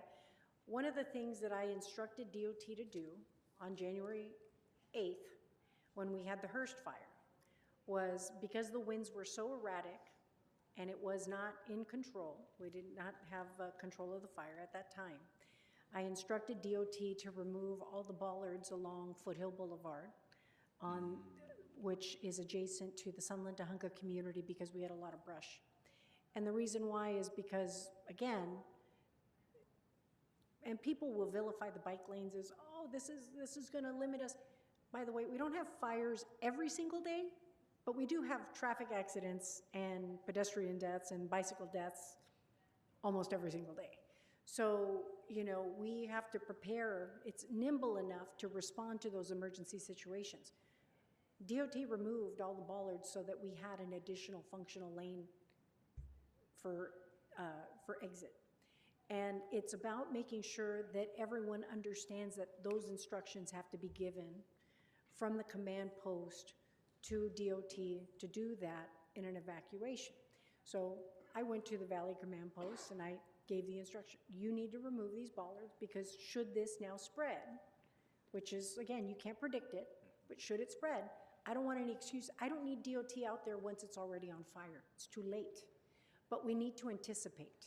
We need to look ahead, we need to be prepared, and we need to be proactive about how we help our communities evacuate and allow fire trucks and personnel to get in and out so that they're not, you know, you saw it on Sunset, that you're struggling for people to, you know, people are trying to get out, but they're trying to get in. So all of those types of things, and this is separate, this is more fire and, you know, more so in terms of the emergency preparedness and evacuation work. But just as an example, that's one area where we have to actually make sure that when you have these checklists, when you do like all that evacuation, and again, this is more EMD, fire related and whatnot, but just as a note to you, Randall, about this is why, like, all those little things, they all matter. And that's what's so important about the rehearsals, because DOT, that's you know, unusual. Same with opening up evacuation centers for the large animal. Can't tell you how many times I had to go commandeer a equestrian area for my use, for my constituents. So it's just, there's just a lot of rehearsal that we have to do. Thank you. there is, and a lot of benefits to it. And I think we all recognize that fires are dynamic circumstances, and sometimes the main evacuation route may not be the correct one. Right. Depending on where we are in the middle of the emergency. But having given some pre-consideration to, if I am unable to use what I think is my primary route, how the hell do I get out of here in some alternate way if there is a problem? And so that deeper level planning and practicing, I think, is really important. I have also introduced a motion that is asking for our analysis on SB 747, which is looking at evacuation routes under a variety of emergency circumstances as we are doing our planning and discussion around things like density and infrastructure and those types of things. So I think that that is really, really important. I know that city planning has completed its portion of the analysis, and I believe that police and fire are working on theirs as well. So I would expect for that to be a robust conversation and real opportunities, especially for those of us that have communities that we represent with very limited ingress and egress. And all of us with hillsides and canyon communities, I certainly face those challenges in our coastal communities, in some of our very old, dense parts of the west side, for example, like in Venice. So there's just a lot of opportunities for us, and I think that the accountability is going to come with what are the changes that we make? What are we going to do about the circumstances that allowed for these things to happen on January 7th? You know, I personally had not read the Woolsey after action report until after January 7th. But disheartening to see that so many known challenges and factors were all identified and addressed as recently as Woolsey, and things that we could have implemented as a result of that after action. And I know that that was City of Malibu, not City of Los Angeles, but we share an invisible border between our communities and a common set of problems and challenges. And so I do not want to be the city or the community that looks back after this and wonders why we didn't fix it. And I think that is an obligation that we owe to every one of these victims and to our residents citywide. Councilwoman Rodriguez, anything else? Councilmember McCosker, anything? I just Sorry, want to say we've thank left you out of the discussion here. No, that's quite right. I just want to say thank you to each of you for lending your expertise to this, given your experiences as a dense urban coastal community. We have similar concerns. Different types of events can occur in and around the harbor, but similar concerns. So thank you so much for all your work on this. Thank you.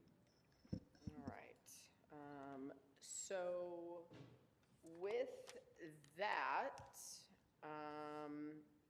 and not being any other questions, I think what I would like to do is move the following, Madam Clerk. Number one, note and file the motion, since BOE has submitted the AECOM reports to the council file. Number two, authorize BOE to make further payments to AECOM for work on the long-term recovery and additional recovery services up to the $8 million previously authorized for the work. Number three, instruct BOE to include the CLA as a member of the Palisades Recovery Group. Sorry to make work for you, but we appreciate that. Number four, instruct the CLA in consultation with LADOT, BOE, and LADBS to report back within 60 days on AECOM's recommendations related to managing construction-related traffic congestion, including management and control of construction permit issuance and establishing temporary managed parking zones for contractors and mobile food service zones for vendors. Number five, instruct BOE and AECOM to incorporate community feedback received in response to their first three recovery reports into the long-term recovery planning. That should include feedback received from the Pacific Palisades Community Council in their letter dated March 17th, 2026, as well as communications from the Palisades Recovery Coalition. Number six, instruct BOE to transmit the long-term recovery plan upon its completion to council file number 25-0683. And then finally, number seven, instruct BOE and AECOM to present updates to the ad hoc LA Recovery Committee regarding the work of the Palisades Recovery Group. So with that, Madam Clerk, if you would, please call the roll. Yes. Madam Chair Park, Yes. Councilmember Rodriguez, Aye. Councilmember Nazarian absent, Councilmember Soto Martinez absent, Councilmember McCosker. Yes. 3 yeses. Item number 1 is approved as amended. All right. Thank you, Madam Clerk. I believe that is going to take us to item 2. If you would, read the item. Item 2 is an Emergency Management Department report relative to city protocols and procedures for red flag warning declarations. All right. So if we could have EMD, LASA, and Rec and Parks come to the table. Thank you, AECOM, BOE, and the Mayor's Office for being here today and the great presentation. All right. When you come up and get situated and have a seat, you can just state your appearances, and then I have a few questions And I suspect that Councilwoman Rodriguez does as well. Good afternoon, council members. I'm John Brown, Assistant General Manager with the City of Los Angeles' Emergency Management Department. I'll pass it to my colleague.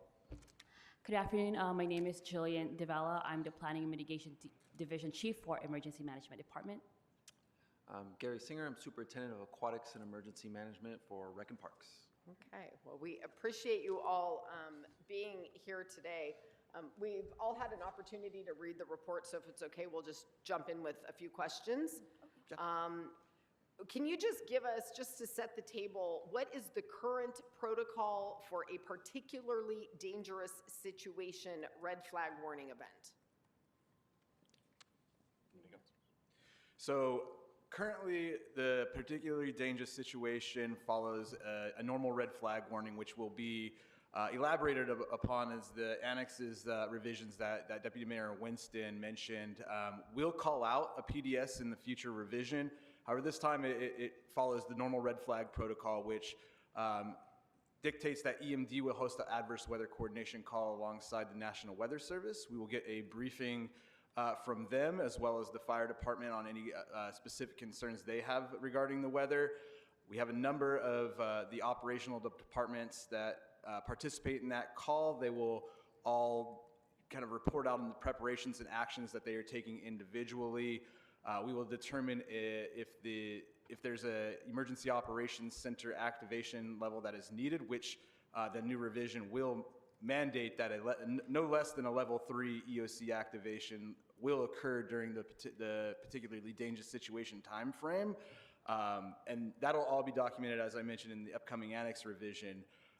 As far as the departmental specifics, I would defer to them on kind of what their individual actions are when those red flag determinations are made. I would also kind of clarify that there's the red flag warning that's issued from the National Weather Service with the particularly dangerous situation, and then there's the LAFD red flag parking restriction designation as well, which are in alignment but kind of separate criteria to designate, if that makes sense. It does. Does it cause confusion amongst the departments that we have 3 things called the same thing that might have different criteria? I can probably provide like an overview of that. As right now, the current protocols is that there are 2 red flag declarations that activate the series protocols. The first one is the red flag warning issued by the National Weather Service, and this is based on a regional-based threshold. This triggers EMDs, fire department, and the Los Angeles Homeless Service Authority protocols.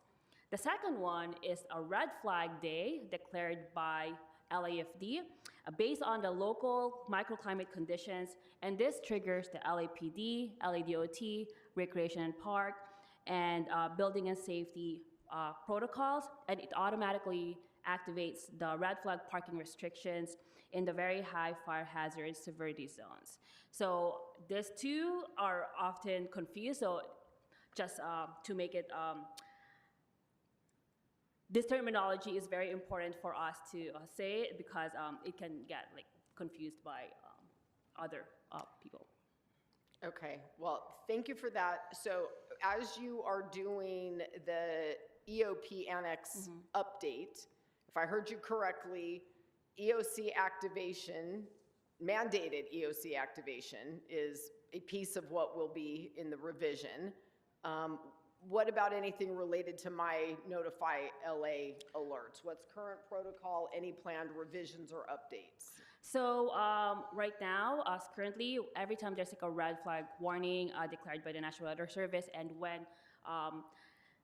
when LAFD declares the red flag day, we send out an opt-in notify alert to the residents, giving them advice on where to get information in our websites, and also kind of reminding them about the red flag day restrictions, parking restrictions. Okay, and then for departmental readiness, is that something you guys are working with departments to assess current protocols and potential changes, or is that something they're kind of doing on their own?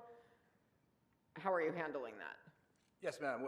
We're working alongside them. We're doing a number of stakeholder interviews that essentially will update these plans with their input. So they're definitely collaborative and being involved throughout the process. And to your previous question as well, I think there's a lot of confusion around the particularly dangerous situation terminology as well, which is a higher level of a red flag warning, right? Not every red flag warning is a PDS, but every PDS related to fire weather is a red flag warning. So the actions will scale up as the severity of the alert, scales up as well. So there will be in the plan mandates to send out that notify LA as well for both, the particularly dangerous situation. Just wanted to clarify that. Okay. Yep. After the Emergency Operations Board approves changes, does that, the summaries of those changes or updates get submitted to the EOP Annex, or how does that work? So the EOP Annex is done collaboratively. The updates are provided collaboratively among the departments. Once those updates are made, it goes to what we call the Emergency Operations Board Working Group, which are the emergency management staff or their collateral duty staff for each of the departments to review the draft annex. Once all the departments have had the opportunity to review the comprehensive changes, that goes to the Emergency Operations Board for approval. So these are the 15 department heads of the public safety departments, and they're the approval body of those changes, but their staff are the ones who are working with us on the day-to-day basis to do that collaboratively. All right.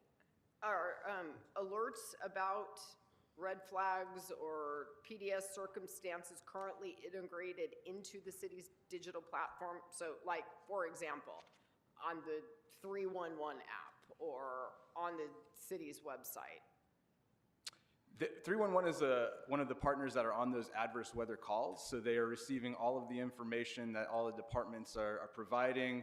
I can't speak to exactly what's on their website, but they do have that information for folks who are calling in, and I do imagine they place it on the website, but I don't want to speak for them here.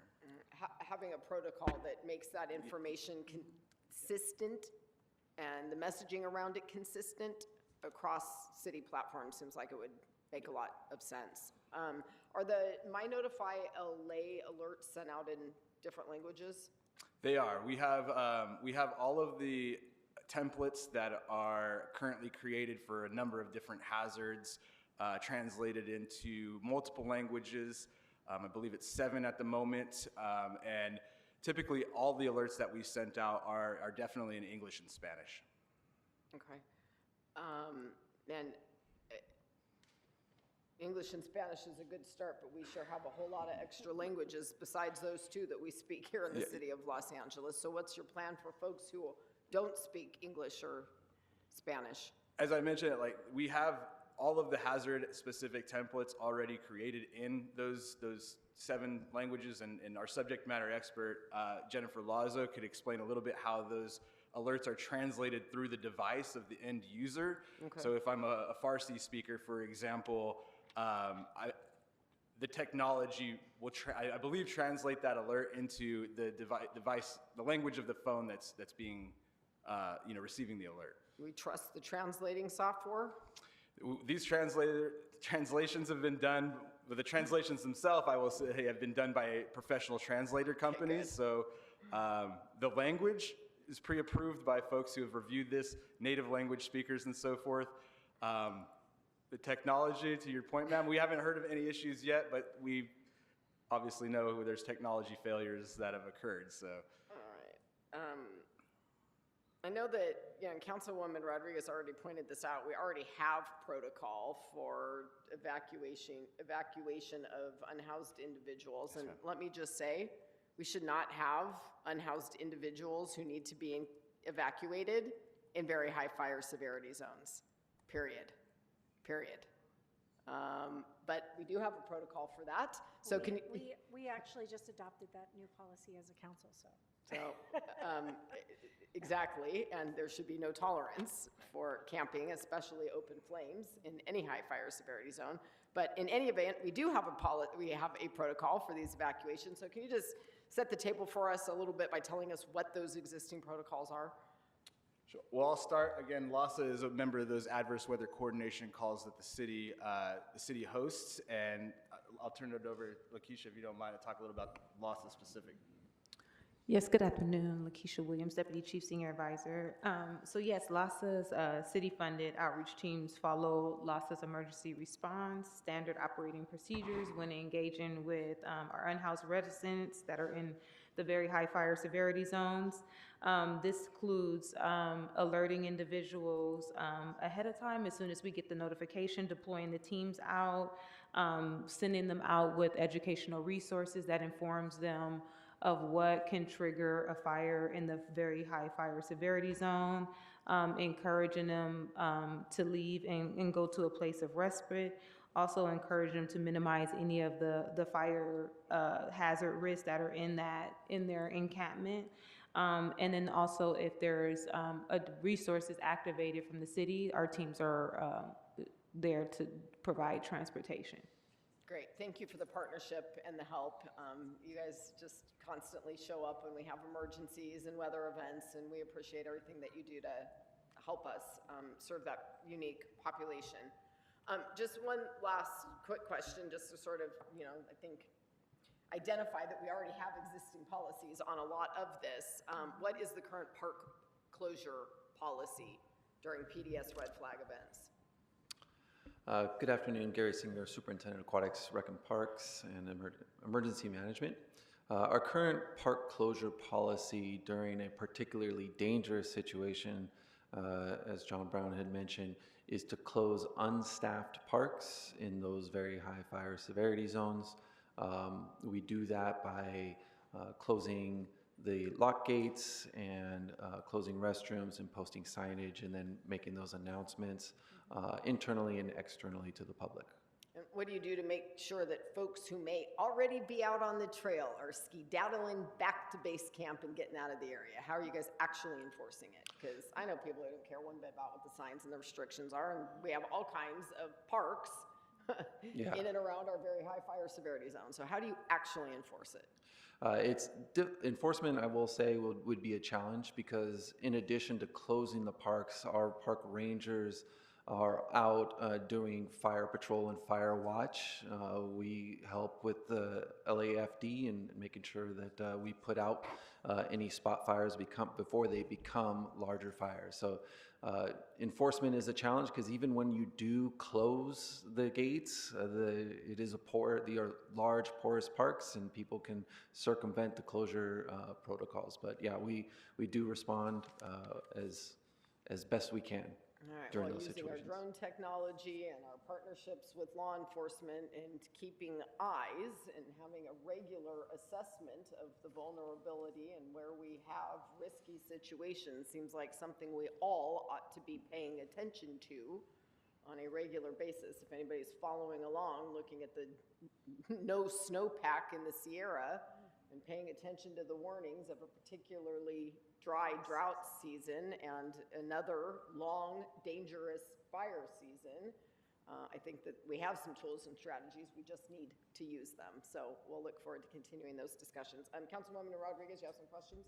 Yeah, thank you. So, I mean, I think the bigger concern that I have, especially as I was going over all of these amendments, my bigger concern is this false expectation, given staffing resources, to address all the things that you all talk about. We have these ideal circumstances. Okay, you're going to go close down this park. Well, we also know that we don't have a lot of the part-time staff to even support regular closures of some of our parks, right? They're not all fully staffed with park directors and whatnot. And so just to kind of bring everybody back into reality, has there been a staffing assessment for what staff resources are currently in place right now, given, again, one of my colleagues threw out a kitchen sink level of amendments that are, again, they're setting staff up to fail because we know you don't have the staffing resources and there are budget implications. Hell, EMD is not staffed up. So so has there been have you guys done an assessment for each of the departments that have been engaged in this for the successful deployment and staffing that you're being asked to do in terms of, we cover 468 square miles. When a fire takes place in the 7th district and you don't have staff, are you going to reallocate people? We saw what happened in the Palisades. Like, we're trying to cover a large territory with very limited staffing. So has there been kind of an assessment of staffing resources given, kind of some of the expectations of what happens during some of these red flag days in terms of equitable distribution and some of our kind of perceived high fire threat areas? So from EMD, I believe we did some assessments to it when it comes to the EOC staffing. I just also want to emphasize that the upcoming January 2025 after action report, I believe that's going to be part of the assessment that they will be doing as well. And I'll say, Councilmember Rodriguez, your office put forth the motion recently as well to take a look at emergency management staffing in relation to peer jurisdictions across the country. Quite frankly, we have 26 operational staff that work on emergency management issues for a city that's this large. Can we do everything we want to do? Absolutely not. Do we want to be up here leading recovery alongside DM Winston? Absolutely, right? We need the resources to be able to do so. We've put in our budget requests the last 2 fiscal years before the fire broke out. We're hoping that it will be considered again this year. So quite frankly, no. The answer is no. We don't have the adequate staffing related to our peer jurisdictions to do everything that's mandated in the ad code for us. I can't speak to our operational departments, but I have a strong feeling they're in the very same boat. They'll say the same. Yeah. Listen, I was asking a question I already knew the answer to, Yeah. that I think we all know the answer to, but this is what, it's disheartening and frustrating for me, because I see I see amendments and motions that are introduced asking you to enforce certain things, shut down any construction on high fire hazard severity, on very high fire severity zones, on red flag days. I also thought we were trying to build in this city. And so how the hell are we going to send building and safety on a wild goose chase to start shutting down construction on red flag days? It's just nonsensical to me. And again, this is not at you. We're the policymakers. I'm saying this for anybody who needs to hear this message. But I'm not into sending staff out to do work that they are not equipped to do because they've been under-resourced. And it's setting you up to fail. And that's what upsets me. Because you all, I feel terrible for you. Because I know, I've been fighting for EMD for several years now. Yeah. Sorry, I tried. Yeah. But it's, they're quick, everyone's quick to offer $8 million contracts that FEMA never reimburses us for. But we can't give you the staff that you need to do your jobs effectively. And so, anyways, I thank you. I'm sadly too well experienced with and familiar with all the demands of what each of you are charged with doing. I just would rather make sure that we set you up for success rather than failure, because I don't want to set false expectations for members of our community that then just turn in anger at you as if you failed to do your job. Well, you know what? No. You were failed to be properly resourced to do your job. And that's also, look, and I'm not saying we're all perfect, because even when sometimes there are the resources, there's failures. That's not the point. It's just about being honest about where we're at and making sure that we give everyone the proper capacity to do what we need them to do in these emergencies. And I'm not into sending people off on wild goose chases that are just, that makes no sense to me. So, so with that, I'm done with my questions. I'm ready to tackle these amendments. All right, sounds good. And we hear you loud and clear about where you are with your staffing levels. And, I just want to say that especially during those first 6 months of recovery, EMD served as our lifeline. You all were the heartbeat of getting us stabilized and the correct resources deployed to do what needed to be done. And so I want to say thank you for that, and we appreciate the advocacy around the budget issues. And Councilwoman Rodriguez is right that we wouldn't necessarily have to be in a position to have to onboard outside consultants and make these very large expenditures if we were properly investing in our own city departments and staffing. And that is across the board, particularly on the public safety front. So with that, Councilmember McCosker, did you have any questions or comments for these folks? No, but I'll listen to the amendments. I might have an additional amendment or two. Okay, well, here is what I would recommend, since we have now heard from our departments that a lot of these items are in practice already or are being finalized or assessed by our departments already.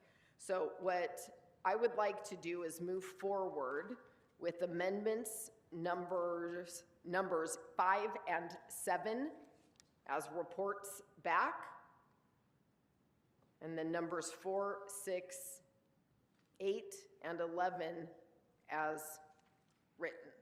So, Councilwoman Rodriguez, let me open it up to you. Go back again? Repeat. 5 and 7 as reports back. 4, 6, 8, and 11 as written. 4, 6, 8, and 11. Okay. So 8, I'd like to amend because it needs to get cleaned up. Okay.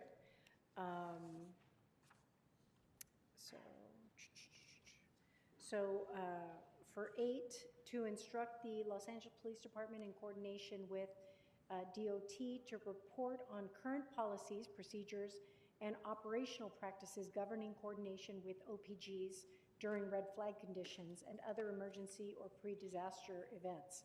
The report should include, but not be limited to, existing protocols for the deployment and coordination of tow services during such events, current capacity of OPG tow yards, including the ability to accommodate regular, medium, and heavy-duty vehicles, because you know they're already oversubscribed now, so let's just be realistic. Any limitations in service coverage, response times, or equipment availability, and an assessment of whether existing agreements and procedures are sufficient to meet towing needs during emergency conditions, or whether additional contractual provisions or policy changes may be necessary. Let's see, the proposed amendment to its contract with the OPG in regards to the unusual occurrence clause. This clause should allow the mobilization of tow units citywide in a mutual aid style configuration. Yeah, I think that's fine, but I just wanted to add those. Okay, all right. If we need a second to Councilwoman Rodriguez's amendments, I am happy to do that. Councilmember McCosker, do you have any amendments? Yeah, thank you. The tail that wags the dog here, 11. Could we instruct the CIO to report back on the establishment of a red flag specific overtime and augmentation fund and identify the funding necessary to support staffing and resources needed during declared red flag or PDS red flag events? In other words, let's not just do government by press release. Let's talk about where the funds come from. Right? Well, Great. Isn't that what these amendments are? All right, well, I will second that amendment as well. Any other amendments, colleagues? So I'm going to ask for bifurcation because I'm uncomfortable about 7 in terms of its enforceable impacts in communities. So I have some concerns about that one. So I'm fine with bifurcating the vote. Madam Clerk, perhaps if you can help us through the read-through on that. I'd like to approve item 2 as amended with the bifurcated vote. So perhaps you can walk us through that. So bifurcating item 7. 7. Well, it's amendment 7 Or on amendment, item 2. correct. Amendment 7 on item 2. Sharon? Amendment 7, is that the instruct the city attorney with consultation from fire department and police department to draft enforceable restrictions on outdoor barbecuing, fire pits, and open flame activities in residential areas during red flag warnings. Correct. Yes, which my instruction amends to a report back. And Okay, Councilwoman Rodriguez would like to bifurcate the vote Yeah. on that particular amendment Right. to item 2. Right. Okay, so just to recap, Madam Chair Park, so 4 and 6, are they approved as written? I believe 4 and 6 are approved as, right? We have to call the vote on it. Okay. I'd like, I think it's 8 that we have amended per Councilwoman Rodriguez's Yes. amendment. Okay. And item 11 And 11? as amended by Councilmember McCosker. so. Okay, Wait, so. and now we may have Hold have on, another one. I Hang forgot. on. My apologies. On item 4, I wanted to strike the allocate revenue to wildfire preparedness, because I just think you've got budget implications, and it just, that one makes no sense to me. So to report back on options to increase fines, allocate revenue to wildfire preparedness, I'm not exactly clear what that means, and expand patrol and towing, like, it feels like it's converging all these other pieces. So I just wanted to strike the allocate revenue to wildfire preparedness. Okay, so the It allocation should go to revenue general fund, and for then it should go to wellness, budget for wellness, wildfire preparedness. There's a request by Councilmember Rodriguez to strike that part of item 4 of the amendment. Is there a second, or?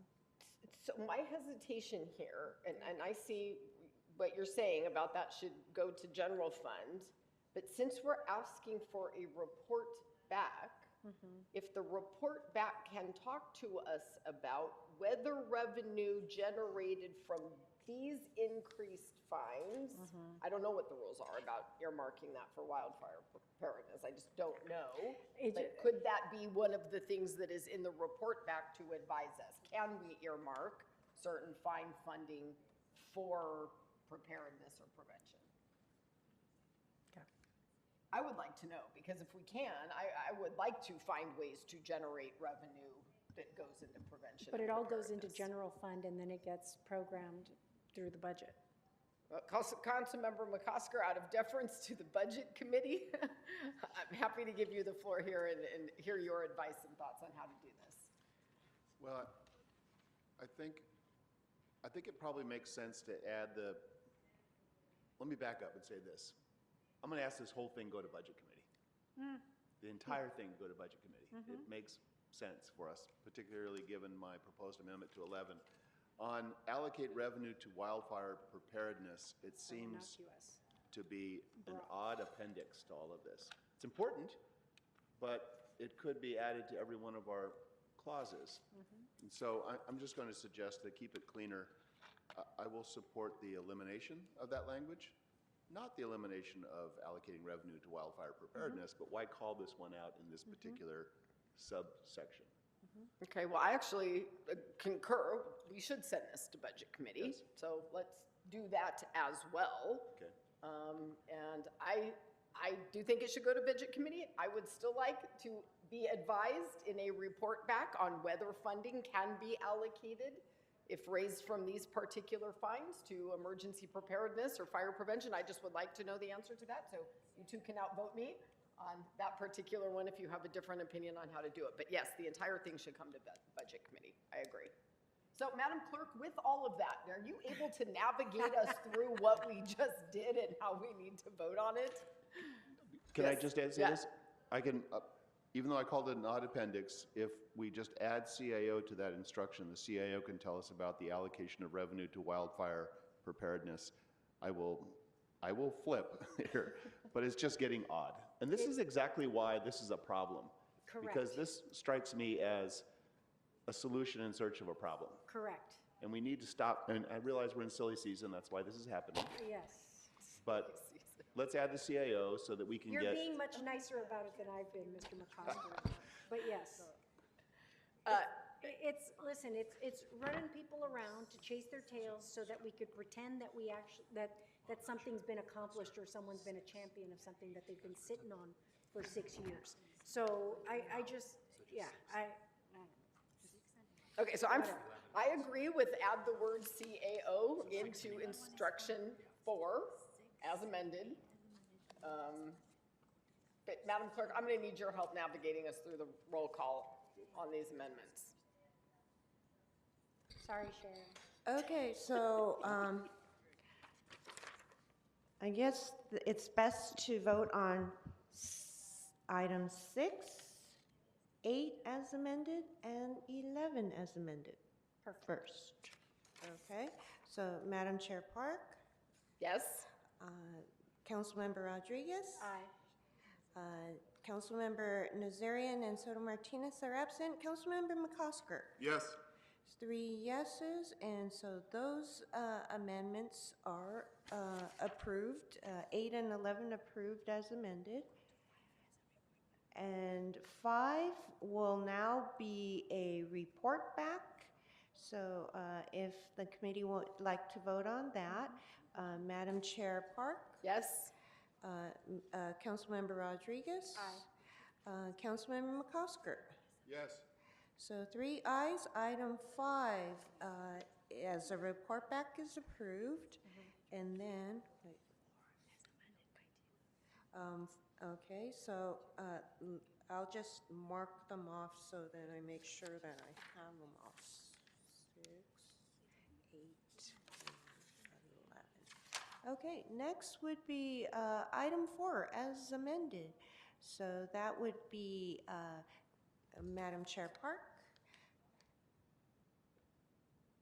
Can you read it as amended? Because we've added in the CAO language. My recommendation is leave in allocate revenue to wildfire preparedness. I don't know that I have the votes to, or Councilmember Rodriguez has moved, I believe, to eliminate that clause. Councilmember McCosker seconded that amendment, so we should probably vote on that piece. Okay, so the motion to remove allocate revenue from wildfire preparedness from item 4, that motion, that one needs a vote. Okay. Okay. Is introduced by Councilwoman Rodriguez and seconded by Councilmember McCosker. If you want to Yes. call the vote on that amendment, please. So this is whether to eliminate that language from 4. So this vote is Madam Chair Park. I'm a no on it. Okay. Councilmember Rodriguez. Aye. Okay. And Councilmember McCosker. I'm not going to take a third position. I'm going to stick with my second position and say no. No. Okay. So then the allocate revenue to wildfire preparedness stays in item 4. So now, if the committee would like to vote on that one. No, we had an amendment to add the CAO. And yes. Instruct LADOT, Fire Department, Police Department, CAO, and request City Attorney to report back on options to increase fines, allocate revenue to wildfire preparedness, and expand patrol and towing capacity during red flag and PDS events. That is the amendment, Yes. yes. If you need a second on that one, I'll second it, and then you can call the roll. Okay, so then it's McCosker and Park. Okay, and here's the roll on 4 as amended to include the CAO. Madam Chair Park? Yes. Councilmember Rodriguez? Aye. And Councilmember McCosker? Yes. So 3 ayes, and that item 4 is approved. And then what? No. Okay. So 7 is now a report back to instruct the city attorney with consultation from fire department and police department to draft enforceable restrictions on outdoor barbecuing, fire pits, open flame activities in residential areas during red flag warnings. So, Madam Chair Park, Yes? Councilmember Rodriguez? No. I'm sorry? No. Oh, okay. And Mr. McCosker, Councilmember Yes. McCosker? Yes, okay. So that is, a report back is approved, and that is all. Okay, so number 2 is, this is approved as, with these amendments. So, the desk is clear, Madam Chair. Okay, well, with nothing else, then, and so I think now you we got have, the fine, yeah. we have closed out item 2, and with nothing else pending, thank you all for being here today. We appreciate it very much. I will adjourn our meeting. Thank you so much. Thank you.